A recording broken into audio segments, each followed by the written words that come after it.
Thanks, Davey. Evening all, sorted it now. Welcome to session number 2, live from Redfearn's Bar with Barnsley Football Club Supporters Trust.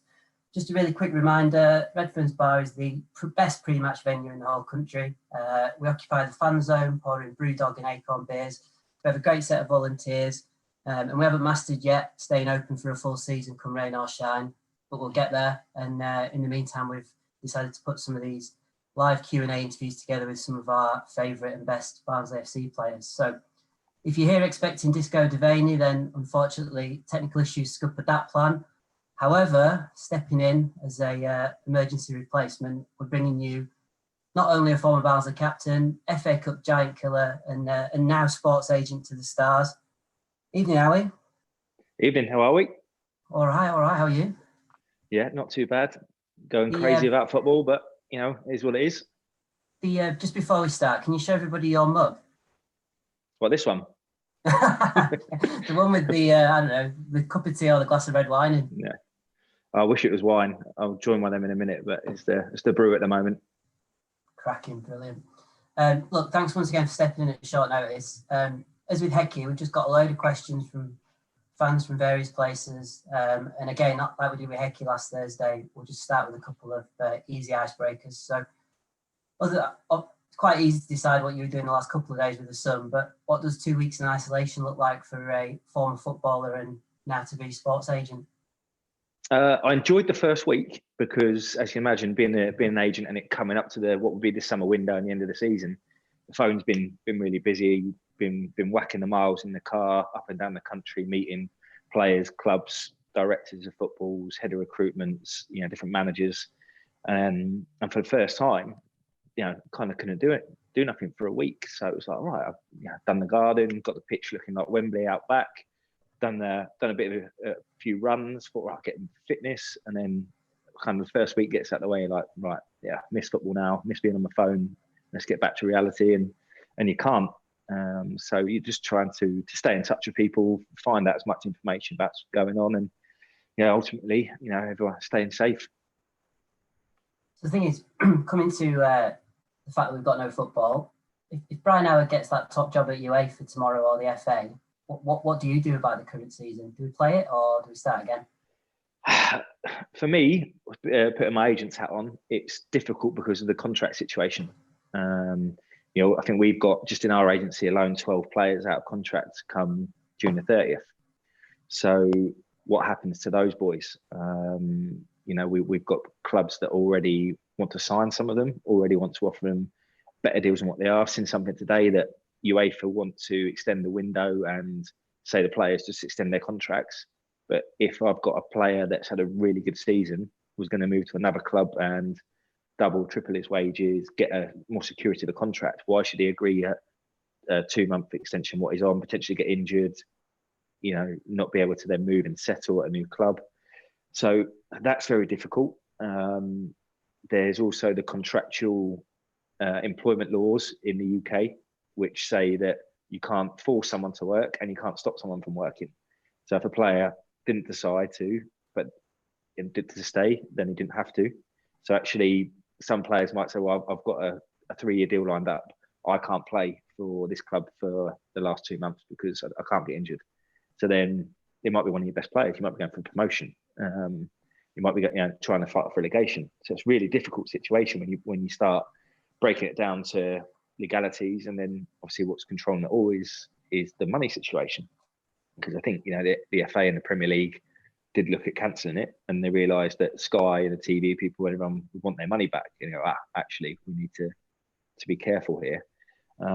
My brainstorm I had the other day when I was just batting ideas like this back and forth with people was, why don't we stop the season now? Let's get everyone safe. Let's do what we got to do, and then we'll restart the season when we're allowed.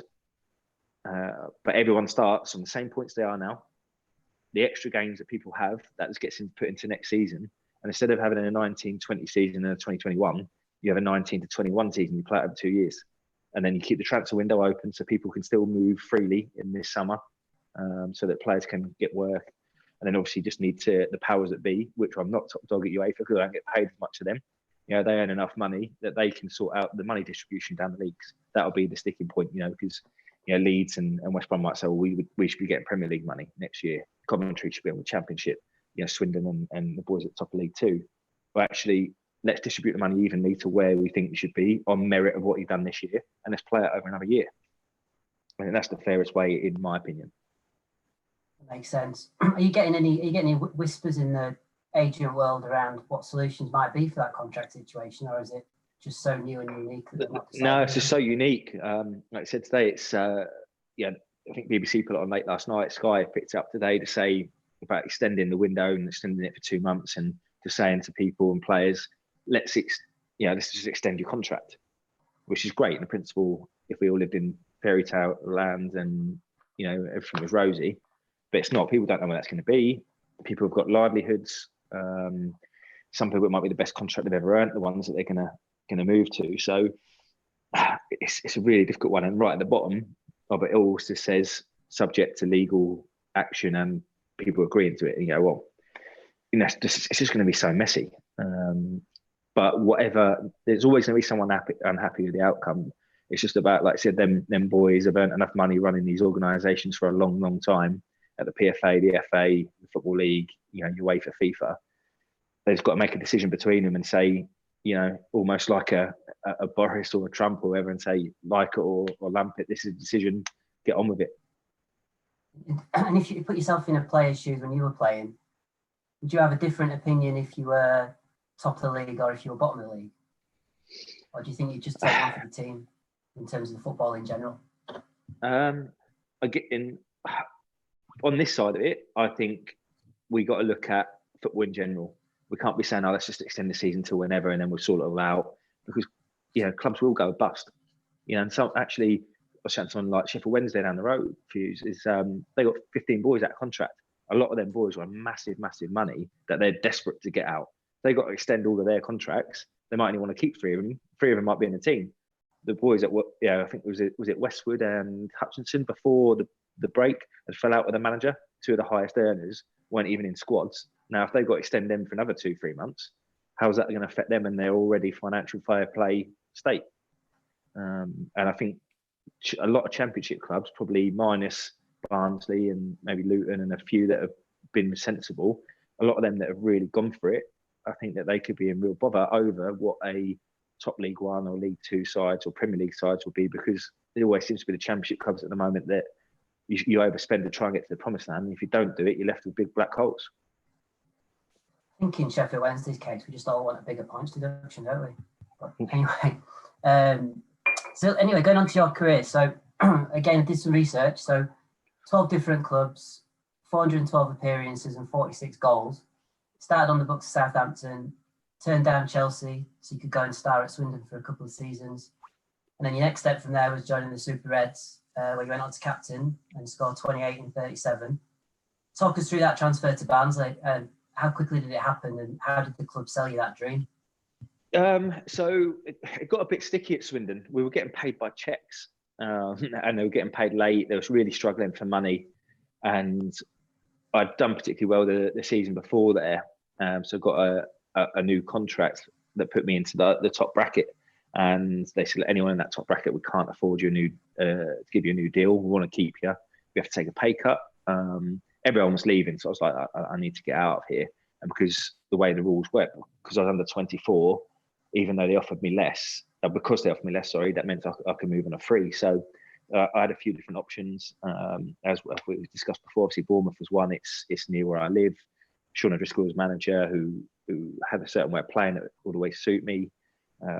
Wade Elliott, Brian Stock, who I grew up playing with in the Southampton area, in the local leagues, were there saying, look, come and sign for us. And then Andy Ritchie got on the phone.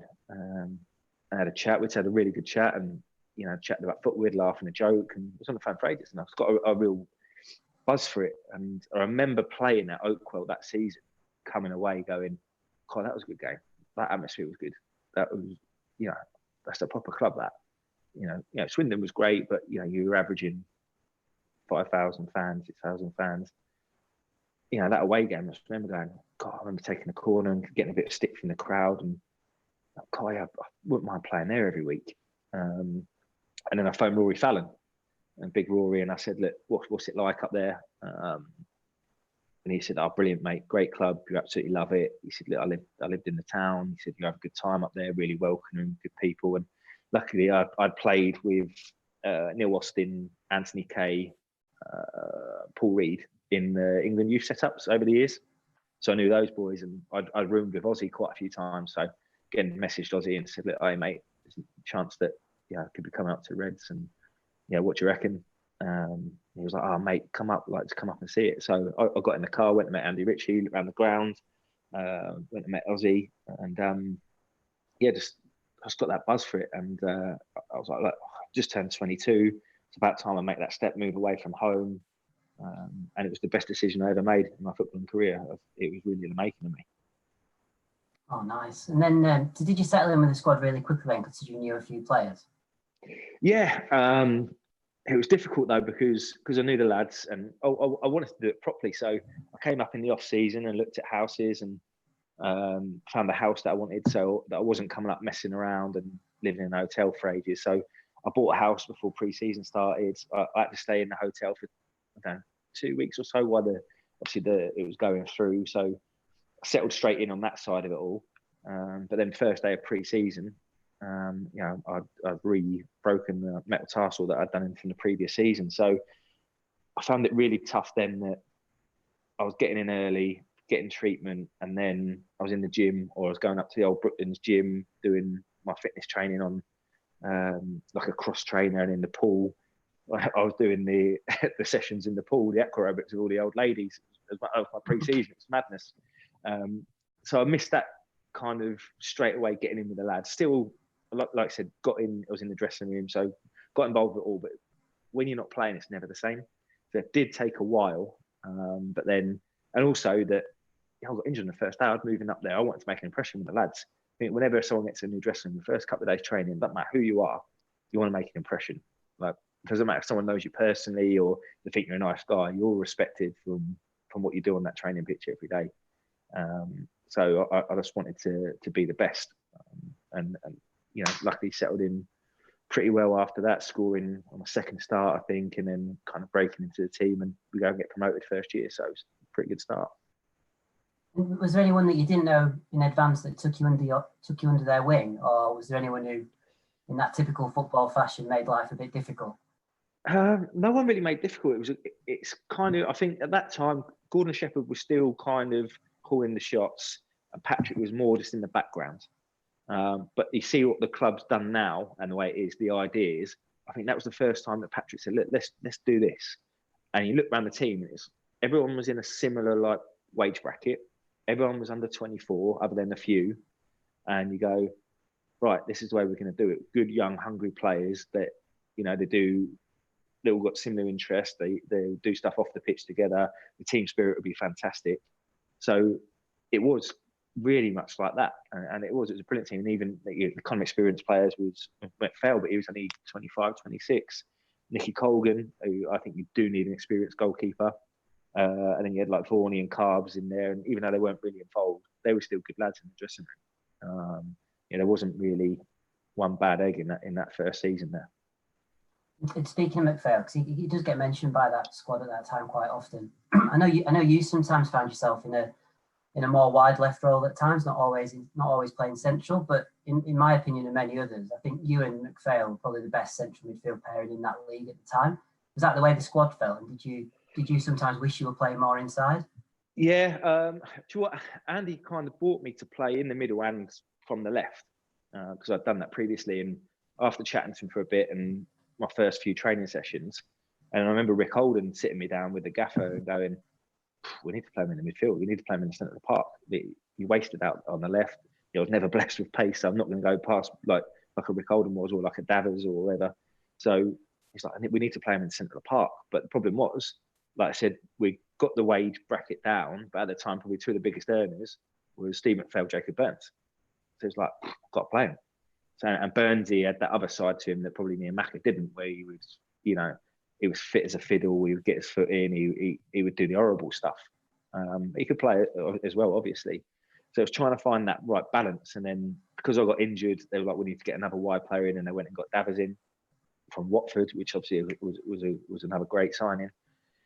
And he played from the left, Shuey on the right. And then Shuey had a great season that year. So it was trying to go, well, we've got five people here that we need to play, but there's only four. And I just kept going to the gaffer, I need to just play centre mid, to play me and Macca. And he said, no, you're too similar, two left footers, you can't play together, blah, blah. And then so we played a couple of games and it was kind of, I think, just clicked for everyone going, right, actually, probably the two best footballers in the squad was, let's just play them together in the middle and then everyone else can do their bit. And it kind of went on from there. And I know Disco put MacPhail in his best Barnsley 11, but did you feel, you coming into Barnsley at 22, MacPhail's played for Leeds, played European football. Did you feel like you learned a lot from him in that time at Oakwell? Yeah, I did. I think that I was still at that time where I knew I could handle a football. I knew I had natural ability, but I just want to impress. I was 100 miles an hour still, and I think coming back to my first start at Oakwell against Oldham, and I just wanted to impress. I probably should have been sent off. I think I got a booking in the first half, and I went through somewhere else just because I wanted to impress. And I was obviously way off the pace because I wasn't fit enough at the time. So I just come back from this injury, and Macca calmed me down. I said, calm down, just relax. You're a good player. Just take that time. Look at, like, you get more time than you think. And it was the first time I've gone, oh, actually, right, take a touch. Oh. And then he slowed it down, and he would take that touch and he would give it to you early if you needed it early in the space, or you would wait until you found that space to find you. And I think in that environment, in that team, like I said, we did have an inexperienced team, but real, raw, good, young, talented players. He was kind of the thinker, without being a shouter or a baller or someone that would really hammer it. He was the kind of just relax, let's play. And obviously you respect him because what he'd done at Leeds, played in the Champions League, because he was an international footballer. Just as a bit of a sidebar, I know you follow Barnsley results quite closely. Do you think that's something we might have missed on the pitch? That calming influence, that not old player, but just someone like MacPhail who's been there and seen it and can just give you that bit of advice when you're running at 110 miles an hour? Yeah, 100%. You know, like I said, I've been to quite a few of the games the last couple of years, and I've actually done the radio for the Reading game away just before, obviously, we got everything cancelled. And even that day, I'm looking at it going, right, yeah, what you've got someone like Jacob Brown's pace and energy, you've got Cordy Woodrow's finishing, you've got Connor Chapman's finishing, you've got someone like Luke Thomas who's got that raw ability, but it needs to be kind of guided and calmed down. You've got all these players, and I don't want to disrespect the players too much, but I was watching a couple of foreign boys that day, and they were so far off it. I'm thinking, well, if you can bring them in, not the centre half, the experienced boy, I thought he'd done really well, but the midfielders and the right back, and I thought, if you're going to bring those in, just bring in a couple of experienced English players. Just have a backbone. Have a centre half, have a centre mid, and maybe a forward player that can go. Actually, I think obviously forward players are Barnsley's strength at the moment. But if you had one that could just go, right, he's played up 200 games in the champ, that can just come on and hold the ball up, win a free kick, slow the game down. Obviously, last 20 minutes just be horrible to play against. For me, I think that's what's missing. I think the fans have said it. I've harped on about it for the last 3-4 years. But it's the club's, it's the way it is. It's philosophy of the football club, and it's done an unbelievable business over the last few years. So, you know, who am I to do it? But then when I put my fans hat on, I want to see Barnsley stay in the Championship. I want to see them go and do what we did and go, well, actually, we can go to mid-table. We can actually upset a few of the big boys. We can kick on again. I appreciate that. It's really good. So obviously that season we were talking about ended with promotion at the Millennium Stadium. I know you went off late second half, but if you'd have stayed on the pitch, were you down for a penalty? Yeah, it was funny that game because we practiced penalties in the week, and it was Fernand's goal for the free kick. I think it was maybe Tate, the centre half, just stuck his knee right in my thigh, and I knew it straight away. It was like just seized up straight away. Soon as I come off, then Nard scored, so you get that bit of adrenaline, so you run around for a few minutes, and then it's just like, nah, I'm done here. So I was absolutely distraught coming off. And that was one of the first times I've really been like, I don't know, so down about coming off in a football game, because you're at Millennium Stadium getting promotion. It's the whole season with your hard work, especially when the way that I said my season had started to then have this, you know, massive place to go and show what I'm about, and knowing that I was on a penalty as well. But I think it was the three players that came off that day was myself, Nards, was it, and Mark Richards? Nards came off, yeah. And Mark Richards came off. Did he? Yeah, he did. 3 of us were 3 of the 5 penalty takers. And we were like, oh, okay, we could be in trouble. Who's going to step up? And especially when you think, you got Andy Kay, your centre half, stepping up, you got Paul Eckenbottom, your left back, stepping up. Thinking, hang on a minute, like, what's going to happen here? Both of them were absolute class, and it was just obviously what an amazing day. And from the way my season has started, and I'm saying I'm going to move to Barnsley, we're going to get promoted. No, you're stupid. Like, they're cutting the budget, bringing in kids. Got no chance. I know, trust me, we are. Then to be an injured, then for it to be an up and down season, and then to go on and finish it the way we did, especially after losing the first leg to Huddersfield. You're thinking, that's us done here, and what a way to go out losing to them. But that's what people said, but we didn't in the dressing room. We knew we'd go there and turn them over. And what were the Cardiff party scenes like after beating Swansea? Was there which players would shy away from a party scene like that, and who was the ringleader? No one in that team. No one shied away from a party in that team. That's for sure. It was special memories. What was it? We because it was was it Carlin sponsored it all then? Was that right?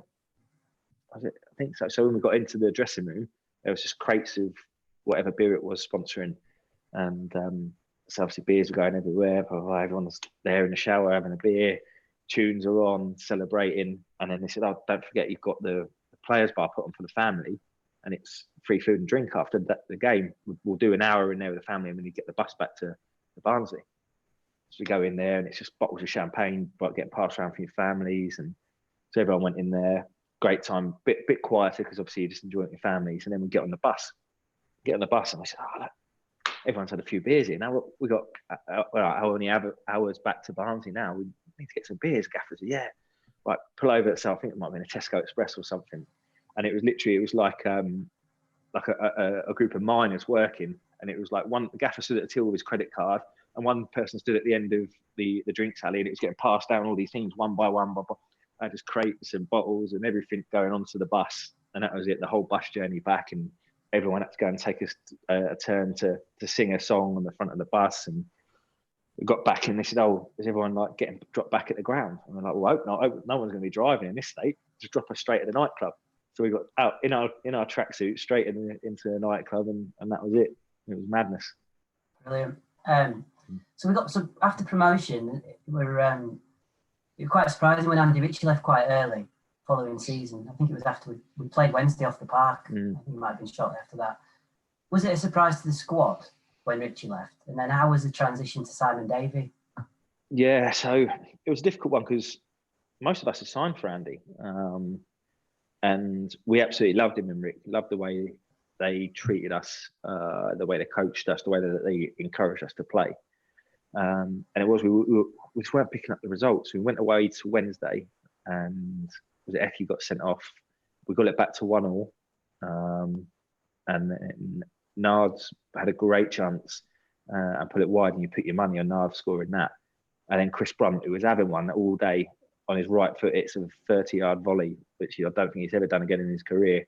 And we lose 2-1. And I think after that, the pressure was on Andy. And I think what we were hearing, obviously in the dressing room, was that he was being told he needed to sign certain players on loan or permanently, because the transfer windows are different then. And he was saying, "Well, they're not better than what I've got. These are my lads. They're not, I'm trusting them. They're not better than what I've got."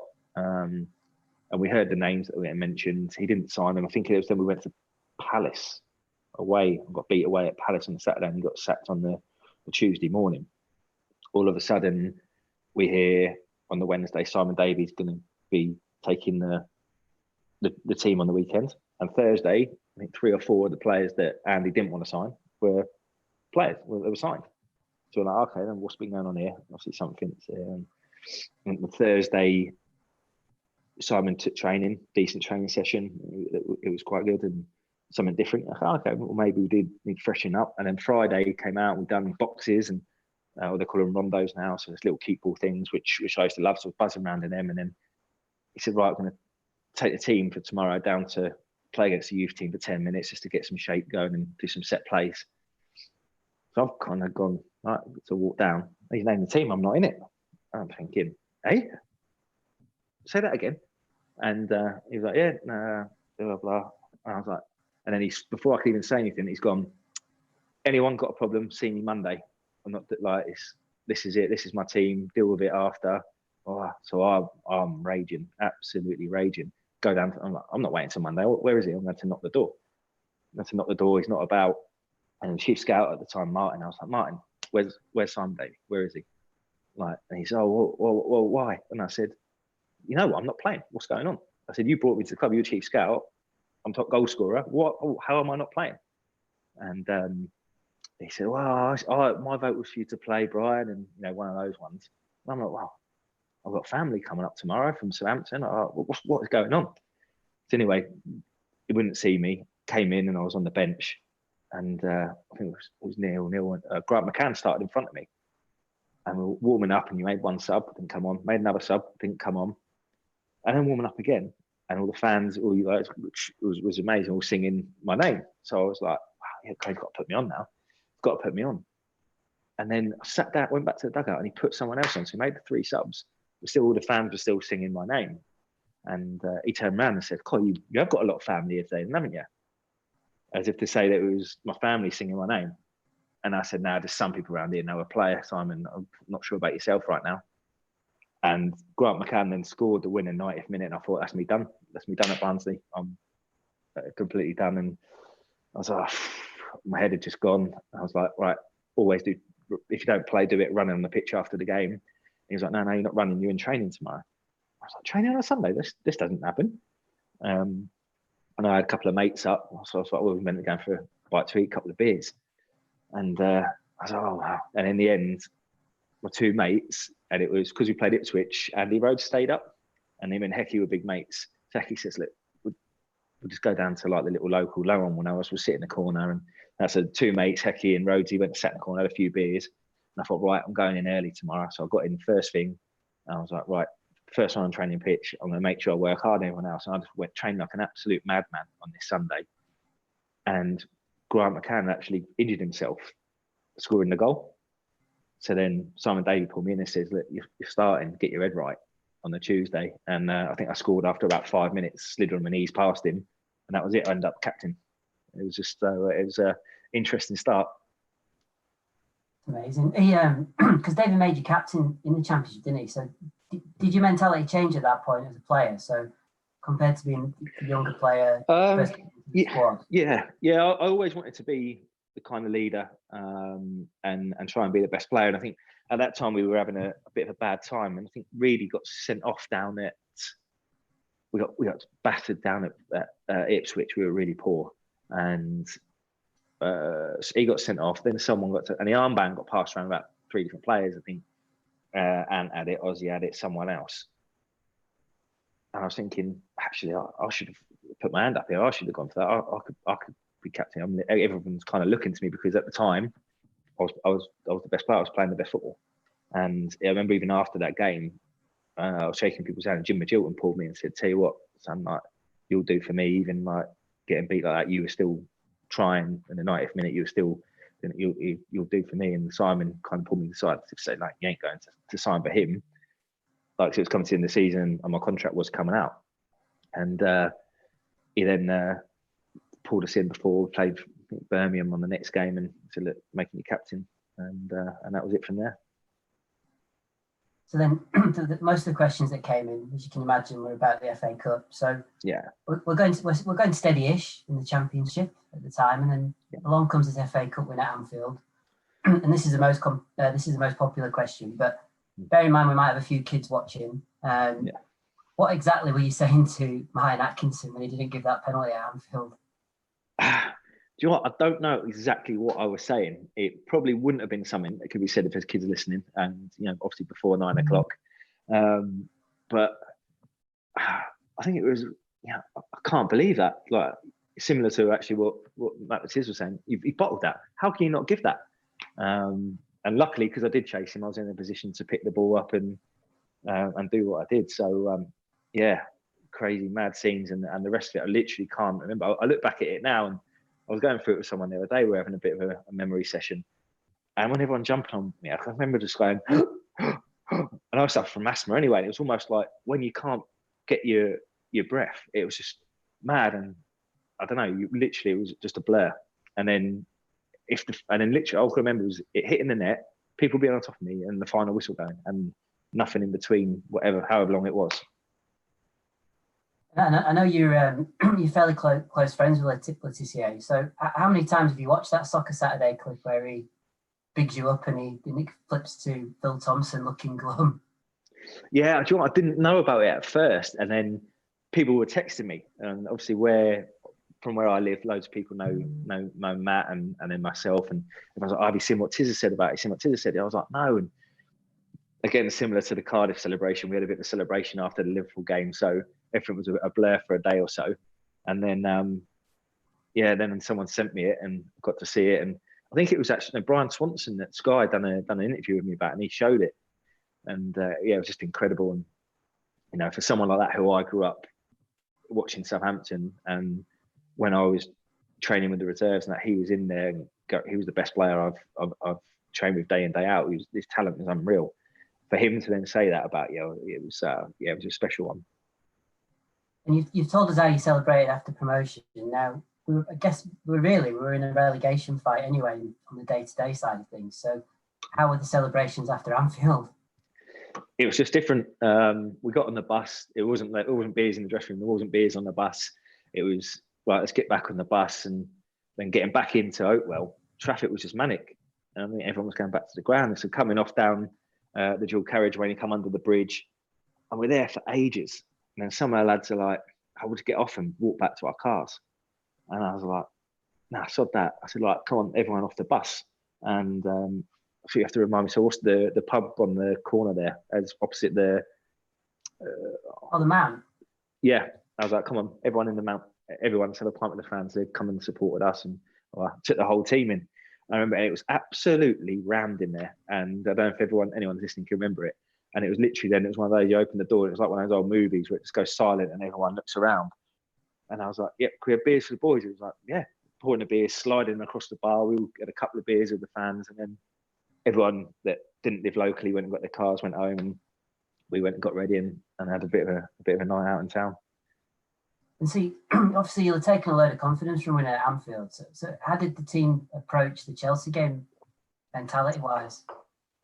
I think it was, we fancied ourselves more against Chelsea, bizarrely, than we did away at Liverpool.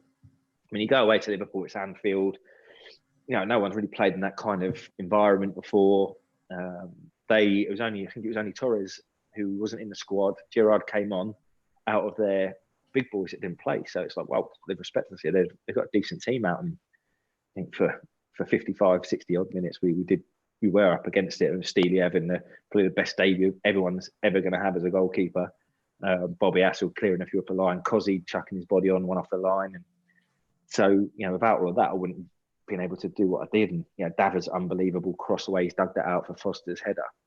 It's just one of those days where everything went for us. And she'd say, "Take that," and you go, "Right, we've got Chelsea at home." And again, Terry and Carvalho, probably the best centre half partnership probably in world football at that time. Joe Cole and Elka, Ballack, all these superstars playing, and you kind of go, "But I still fancy us here." I don't know what it was, and we did. We started really well, and we got on top of them. And Big Coyote, the way he played that game, I think probably frustrated you guys as much as it did us. That, mate, why can't you do that every week? Because you were literally unplayable. Literally beat up two of the best centre halves in world football, and then he was just such a confidence player, Kay. He did get a bit of stick and people were on his back, and he just crumbled. But the way he played that day, it was like, wow, he was a world beater. And I'd already had a phone call from Chris Kamara, asked me to do goals on Sunday the next morning, and I said, "Yeah, cool, fine." I said, "But if we win, then I don't know what sort of state I'll be in." And then we won. And my phone's going mad after the game. We're still my family in it. I think I had about 30 people up from Southampton. I booked out the hotel in town and people staying at my house. And it was a late game anyway. And we were like all straight out. And my phone just keeps ringing. And it was Chris Kamara. And I was thinking, he's going to say you better not be out. And he said, "Oh, look, we've got a spare spot tomorrow. We've already sending you a car to pick you up and everything. Can you just pick up Coyote? Can he come on as well?" So I text Kay, he was with his family. And he's like, "Yeah, no worries." It was like, "Okay, well, I think the car's getting me up 5:30 a.m. We'll grab you as well." And I think I've got in at about 4, and then I head down for an hour. I had my shirt and that hanging up anyway, and to go on, and then this guy picked me up. I said, "Oh, can you pick up this guy from here, and then wake me up when we get there?" And so yeah, it's bizarre times. And I can imagine as an outsider that you prepare for those big FA Cup games against Liverpool, Chelsea, etc. Very different to like the bread and butter of the league. What did Davey do anything different for both of those games? Did he approach it differently? Not really. No, not really. It was, he'd pick the team, but we knew as players what we had to go and do. We knew where we were at that time, and we knew that if we could go to Liverpool and win, if we could beat Chelsea at home, that would then give us confidence in the league. Remember so it was a late game on the Saturday night against Chelsea, so we, given our whole lives and bodies for that game, to then play Ipswich on a Tuesday night at Oakwell. You're thinking, God, this could be tough for us. And we went 1-0 down early, so you're thinking, oh. But then again, from the confidence from the Saturday game, we come back and win that comfortably. So we just had that kind of fighting spirit within the squad. And so we're at Wembley, FA Cup semi-final against Cardiff. I mean, you couldn't ask for anything better, really, in terms of a team from your division. Did we fancy our chances heading into it? Yeah, we did. It's probably still one of the most frustrating moments of my career. It's my proudest moment. Obviously, kept leading out, a captain in the team, a FA Cup semi-final at Wembley. But to lose it the way we did, it was a poor goal to concede. Big Coyote had the chance at the end. If he scores that, and I discussed it with someone the other day, and if Coyote scores that, we win the cup that year. I'm telling you, Cardiff were gone at that point. That goes in, we go on and win that. I reckon we might have even done them before pens, and then I reckon we'd have just had that confidence to go on and win it. I really do. So I think that's why it's so frustrating the way we went out. Do you think nerves got the better of us in the first half, and did Davey have to G you up at half time, or? To be honest, at half time, I got smashed after 2 minutes by Gavin Ray, and at half time I had to go and take 2 injections in my ankle and have 7 stitches. So I think just the adrenaline got me through the first half, and it stiffened up at half time. So I wasn't even in the dressing room, and then again it's just taking the injections to get through the game. So I don't even know what was said. And then obviously I'll get back in as the buzz was going, and as captain I say, my piece, come on. 45 minutes of destiny here. You can make yourself absolute heroes, and kind of try and G everyone up. And we had a bit more of a go, but just so disappointing. Even now, 12 years since, it's just still one of my biggest disappointments. So your reference on the Jay's miss in the second half, and everyone saw it. I mean, from where I was stood at Wembley, I thought he'd gone in. Where he bent it into the side net, and I thought, here we go, we're level. And like yourself, I thought if that goes in, we go on and win that game because we were all over him. But as a team, how do you respond to such a gilt-edged chance like that in the dressing room after the game? So it's one of those things that's played over my mind so many times over the years. I remember it now. I remember Michael Coulson holding the ball up. I've seen the pass. I'm like, just cool. I just lay it off. I've seen it. He's laid it. I've popped it over the top for Kay, and you just know that anything over the top, no one's catching him. And this is what I'm saying about Kay with his confidence. With the header against Chelsea, he doesn't have to think. Davey has put the ball in. It's like, go attack that big man. But then you're running from the halfway line to the goal at Wembley. How many times do you think, right, I'm going to put it in this corner, I'm going to put this corner, I'm going to chip the goalie, I'm going to go around the goalie. It's just so many variables in his mind. And again, he whacked it in, saw the net bulge. I'm celebrating on the halfway line. And then when I realised it didn't go in, personally, I fell to my knees, and I knew that's us done. I knew that was it. That was that one big chance. And no one ever holds it against Kay, because we wouldn't have been there without him in the first place. But then as Barnsley fans, we imagine the whole team were going to be down, because if you lose 2 or 3-0 to a team in the Premiership, you're probably going to just pass it off and go again. But we went and smashed Watford days later. So who was responsible for picking the players up? Was it people like yourself, Foster, or wasn't me? I was done. I was on crutches. And is it just the case that Simon Davey is a motivational genius? He must have been that day. I wasn't even there. I don't think it was away. Was it away? I think it was away at Watford. Cody scored. Yeah. I didn't even travel. I left Wembley on crutches, and I think that might have been season done. My ankle's in a real bad way from the tackle. Really, if it wasn't Wembley, I probably should have come off in any other game, but I had to stay on, and ultimately made the ligaments worse and made everything worse. So unfortunately, I can't answer that. And then your Barnsley career didn't seem to fizzle out as such, but you went from quotes in the press from people at the club that you were valued at 10 million to suddenly months later heading out on loan to a local rival. When you signed initially on loan for Sheffield United, was that always going to be a permanent transfer, and was it a case that your time at Barnsley was done? It was done. Yeah, it was messy, and again, it's another huge regret of the way things were done. I've never been allowed to speak about it before because I had to sign a bit of paper to say that I wasn't for when it happened. Because, luckily, like, me and Patrick had a great relationship, and it really was a bad falling out that we had. Over that summer, obviously, Patrick quoted in the papers and in press that I was worth 10 million. I said, well, my contract doesn't state that I'm worth 10 million. I signed a new contract previously. It said, as long as I was kind of captain and one of the best players in the dressing room, which I felt I'd got even better that year. I'd scored more goals than I did the year before when he made me club captain. He said that I'd always be in the top earners.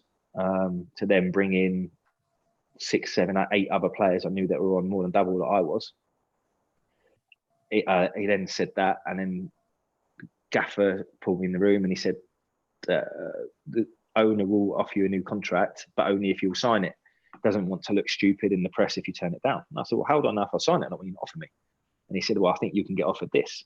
And I actually laughed out loud. And I said, that's still half than what you brought other people in on. And you want me to be club captain and lead this team? I said, that's not right. I said, it's not just about the money, it's about being respected. You've offered 2 other players new contracts in between me not for one. And he's saying I'm worth 10 million. I'm out of contract in the summer, so I'm worth nothing. And it just got really, really messy. And he called my agents up from London. I dropped them up at the ground, and then I get a phone call 5 minutes later saying, you need to be here. And I was like, what do you mean I need to be here? You're my agent. Now the owners want you here. And sat in the room, and everyone's talking, the gaffer's there, directors, and Patrick just looked me in the face and said, do you want to go? And I said, well, what do you mean? He said, will you sign a new contract? And I said, well, it depends what the contract is. And he said, well, where do you want to go? I said, Patrick, I want to play in the Premier League, and I want to have the best chance to do that. And I dislike a certain way things have happened. And then the whole room just erupted. Patrick went absolutely nuts. And that was me done. And I knew I was done at the club. And best thing is that me and Patrick had seen each other before. Obviously, he said he passed away, and for what he's done for that football club, God rest him. Hope he's done well. And I always speak to his son and his wife, and what a brilliant guy. And I hated the way that we fell out because we were really close. But I got put on gardening leave. I say gardening leave. That was on the Wednesday. I came into the Thursday. I came into train Friday expecting to play at home in Norwich, and the gaffer says, "Go home." I said, "Go home." He said, "Yeah, you're not involved. We're gonna sell you." But Wolves came in for me, and so did Bristol City, but Sheffield United were offering the most money. And then Mick McCarthy says, "Is it true that I can have him on loan now and then buy him in Jan?" And I said, "No, only if you pay X amount as a loan fee and this, because then the fee's bigger, but we mark it down as lower." And I then get a phone call Friday afternoon saying, "You have to come to the game Saturday or you get fined." And I was like, "Wait, what, am I playing?" No, just turn up. You have to go to the game. So he set up in the corner in where the players and the family sit, and it got leaked somehow that I was going to Sheffield United, and I'd put in that I only want to sign for Sheffield United, which wasn't the truth. And obviously, I'm getting pelters from a lot of you lot, seeing BDR and everything, which you'd expect. And I thought, I've got completely chucked under the bus here.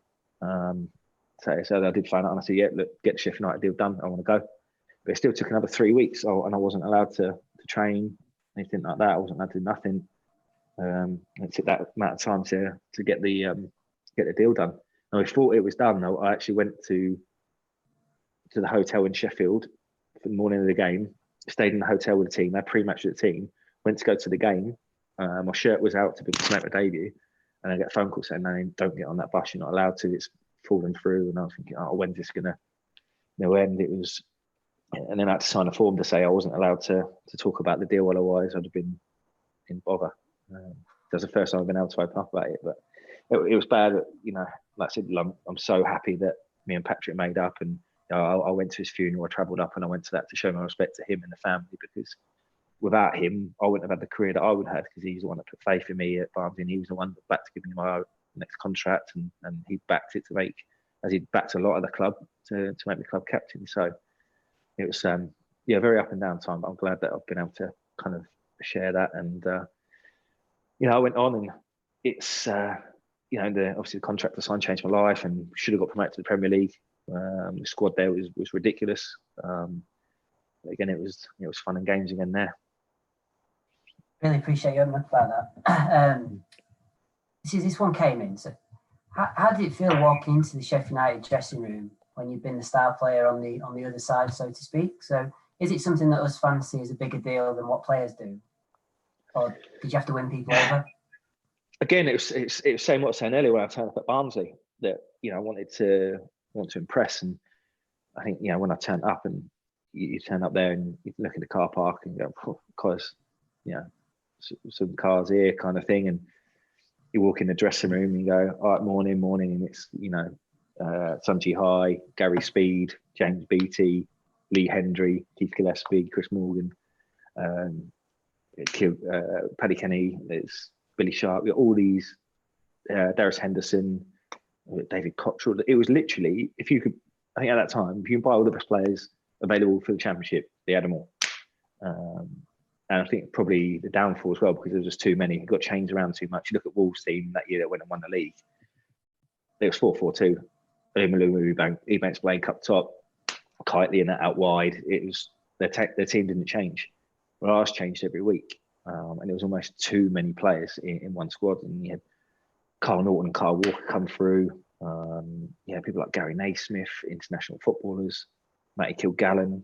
It was the squad was impressive, and we had international footballers that couldn't even get in the 25-man squad. David Carney's international, went to the World Cup the year after, or the year before, or whenever it was with Australia, and went and won the league with FC20 and played in Europe. Couldn't even get near our team, our squad. It was mad at the time. So you go in and go, right, I do need to step up a bit here. And I did it the first couple of sessions. I was a bit off it. I've not trained for 3 weeks. I've not been allowed to train. I almost had to do a mini pre-season, and I was going in on my own in the afternoons, 3 days a week, to kind of try and make the fitness back up. And I know you went to a few clubs after that, but the one that people are really keen to hear about is how do you end up in Bulgaria? Wow, that was an interesting one. So it was I was getting to the point where I was picking up injuries all the time. I was getting a bit older. I wasn't really enjoying football, and so an agent at the time comes to me and says, CSK Sofia. I said, yeah, look, I love my football, and I used to love my European football, so I know my history really well. So like a massive club, brought through the likes of Stoichkov, Berbatov, Petrov. It's a real proper football club. And he said, well, look, they got a new English investor who is an investment friend of mine. He's asked me to send over a couple of players, and I think you find they want a number 10, and they want a striker from English background, played those games, and this is the money they're willing to pay. And they pay for your house, pay for your car, pay for your flights, and you get this. They do everything net in Europe. Everything's net. And you get X amount net. I'm like, God, that's like earning this much here. I wouldn't earn that in this country. Actually, like go and live in a nice city for a bit. They got a chance to play in European football. I won't ever get a chance to do that again.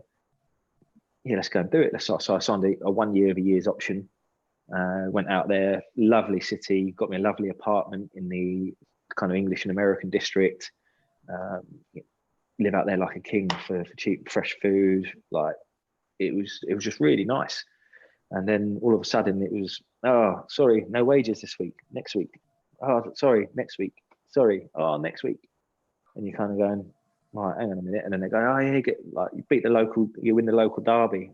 There's some good bonuses. And trying to pay you in bonuses in different ways and stuff. And I was just like, this isn't for me. I need to get back out of here. And I said, phone my agent, I said, English investor, you told me I'll get paid because it's coming from him. Oh, yeah, well, there's been a snag on this, a snag on that. And in the end, I said, look, I want to go home in January. I was going to sign for Leyton Orient, funny enough, who were top of League One at the time, flying. I was going to sign with Russell Slade. So in a winter break, finished at Sofia, like kind of 15th of December.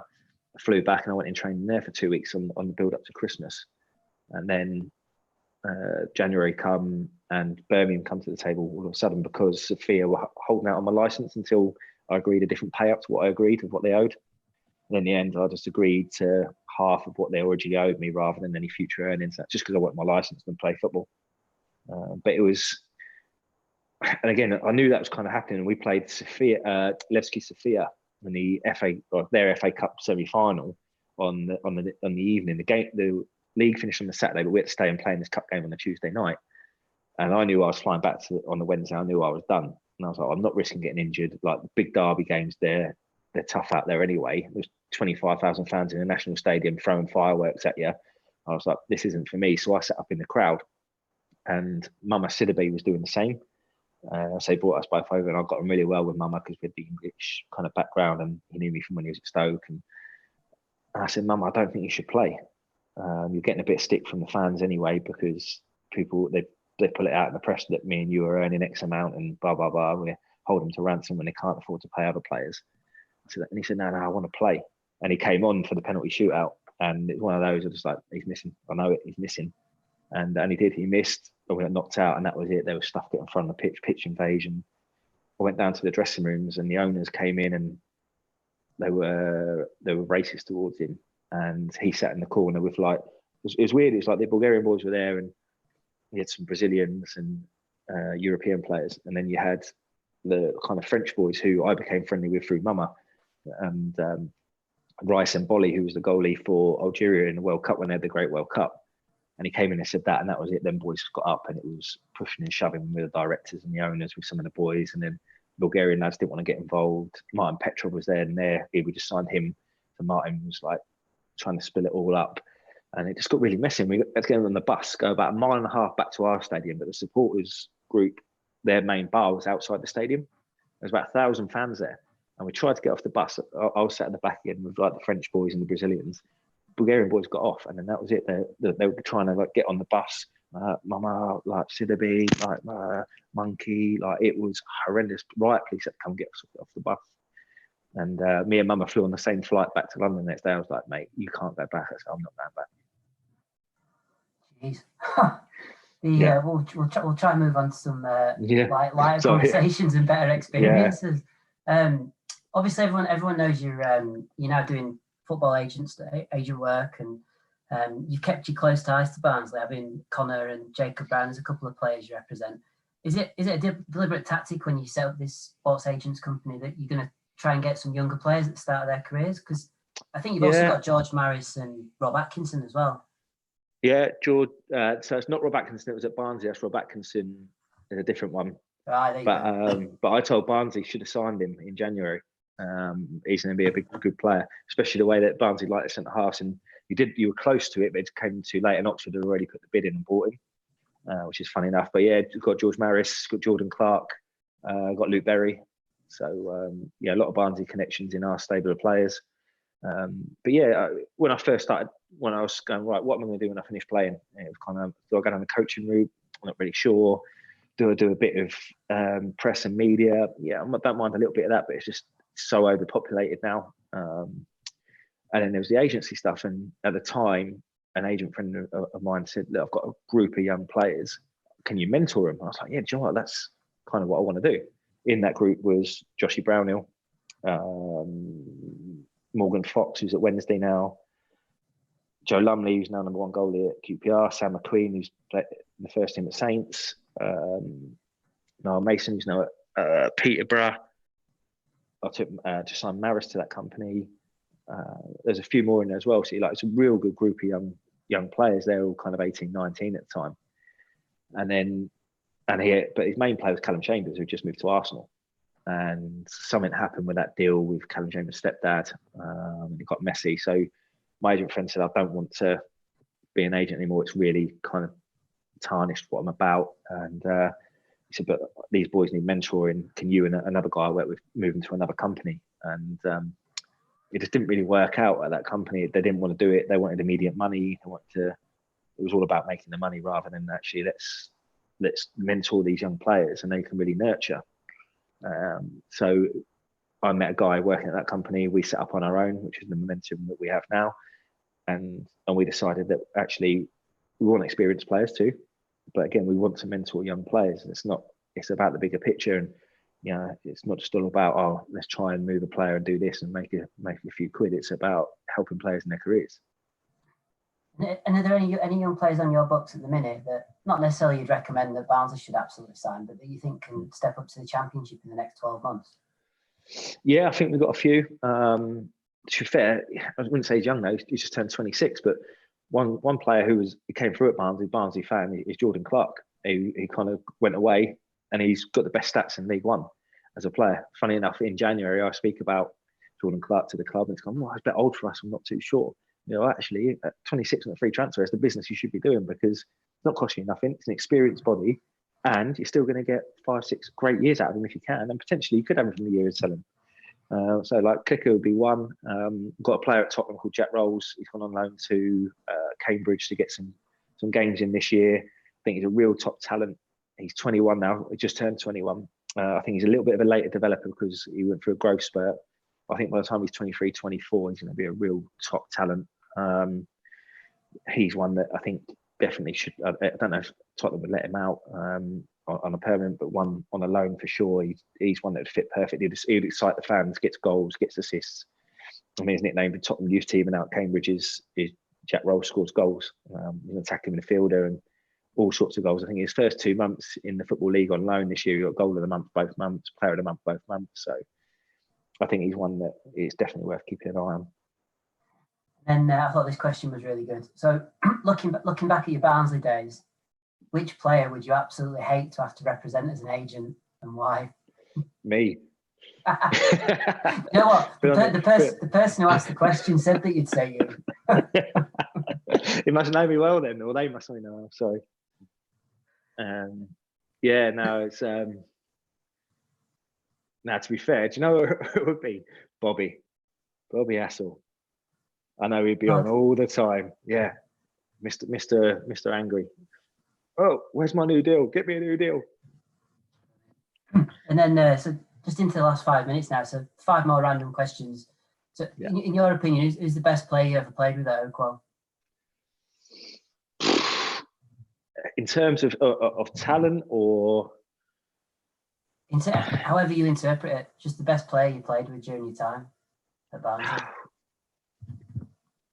And there's so many for different reasons, really. Ones that I really enjoyed playing with, and you look at, I would say like proper legends of the club, really. That, like your Bobbies and your Davers, and especially now that they're still working in the club, they were really good players. Very underrated, both of them, I thought. Who I really enjoyed playing with was MacPhail and Anderson De Silva. I thought Anderson De Silva he was similar to MacPhail, that he was very calm in it, but he could do the other job that enabled me to get into the box.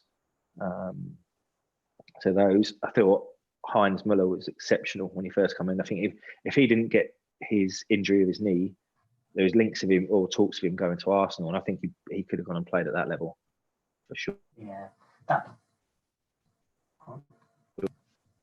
Lost you there. You back? Sorry. Yeah. And then of the strikers you played with at Oakwell, who's that one striker that you want to be on the end of that through ball? I don't want to quote Odegay, but Odegay like at Wembley. Yeah. Well, I said about him missing it earlier, and that was on the end of one of my through balls, but probably Nard, especially if his contract was coming up at the end. He'd always seem to score, wouldn't he, when he was out of contract. But I remember that year that the first year we did stay up, and I don't know if he'd signed permanently at that point, or did we get him back on loan from United? I think he might have been permanently he had a little spell and he scored. We won 1-0 against Birmingham and he scored, 1-0 against West Brom and he scored, and he just had that cool head. But I liked it because he just knew where to run. He knew if I had my head up, he would just spin in behind. He wasn't interested in coming to the ball. He just wanted to score goals. I think I'm going to ask him on Thursday, but I think he's got the record for being signed by the most amount of different Barnsley managers in history. Really? Yes. Not a bad record, that. But and then coming to your own personal goals. So, how do you rank the 3 goals that got shouted out the most? So, the goal at Anfield, the overhead kick against Cardiff, or that goal against Leeds, which was my personal favourite for selfish reasons. Yeah, I remember it. He's come to see you after the game. It's 3. They are my 3 favourite for 3 different reasons. Again, when I seen that, I've got 5 that I like. So my first ever goal for Barnsley in my second start at the Ponty End, and the way it was scored, we were 2-0 down against Blackpool, and then Mark Richards got it back to 2-1, and then we literally won the ball from their kickoff, and I scored to make 2. So to get a 2-2 draw when we looked like we were getting beat. So that's. Yeah, it wasn't an amazing goal. It was a scruffy one, but to get your first goal for Barnsley at the Ponty End, obviously it's an incredible feeling. Number 4 would be I scored a chip against QPR. And I don't know, I think Wayne Rooney had done it the week before, and all week in training I was doing it.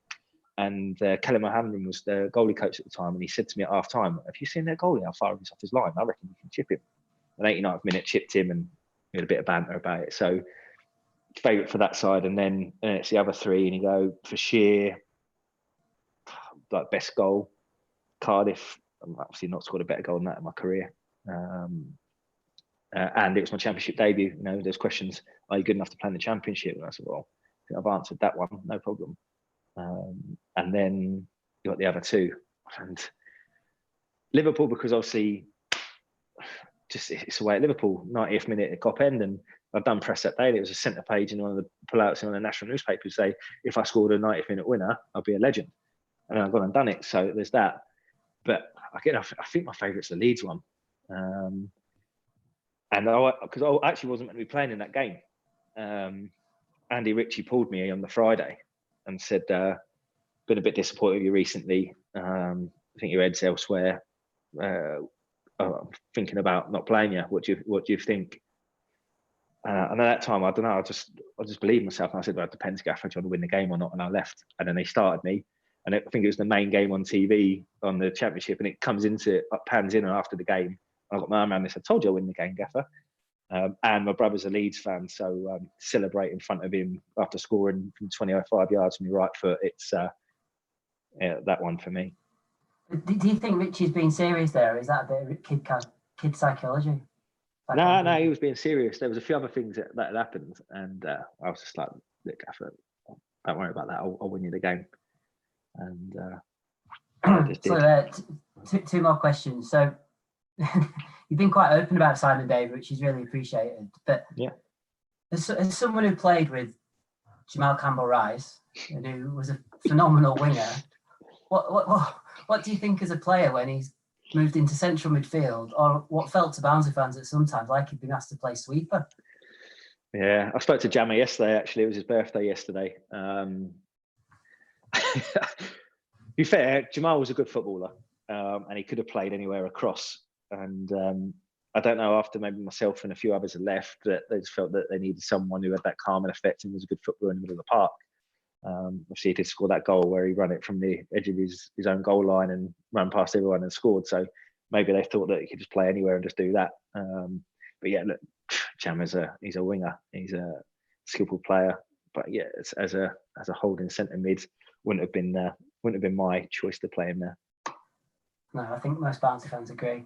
And then just last question: if at any point Conor Hourihane ends up sitting on the bench for a few games, can you make sure he comes back to Oakwell, please? I think he won't be allowed because he's too old now. They wouldn't sign him back. Yeah. But no, like again, I spoke to Conor today. We've been chatting about a few different bits, obviously with everything that's going on. But again, I think he's got similar feelings to the club about myself. That it's a special place when you do what he's done at the club, and the special memories he's created, and I think he probably left in a slightly less of a cloud than what I did. And he's always said, I'd love to come back in whatever capacity. Funny enough, one of the things we were talking about today is that he's meant to do his coaching badges in the summer in Ireland, and they're not sure what's going to happen, obviously, because for travelling reasons, and the season might be extended. And I think that if he couldn't come back as a player, I think he'd definitely fancy coming back in a coaching capacity at some point. For sure, that's he's very focused, as you guys would know. He's very serious about what he wants to do, and he's like, if I'm going to be a coach or manager, I want to do it, and God, why not do it at a club that holds so many special memories for him? Well, look, I don't know about everybody else listening, but that was fascinating, and really appreciate how open you were. To everyone listening, we've got Daniel Nardiello on Thursday, which we can reference loads of Howie's quotes when we ask him questions in a couple of days.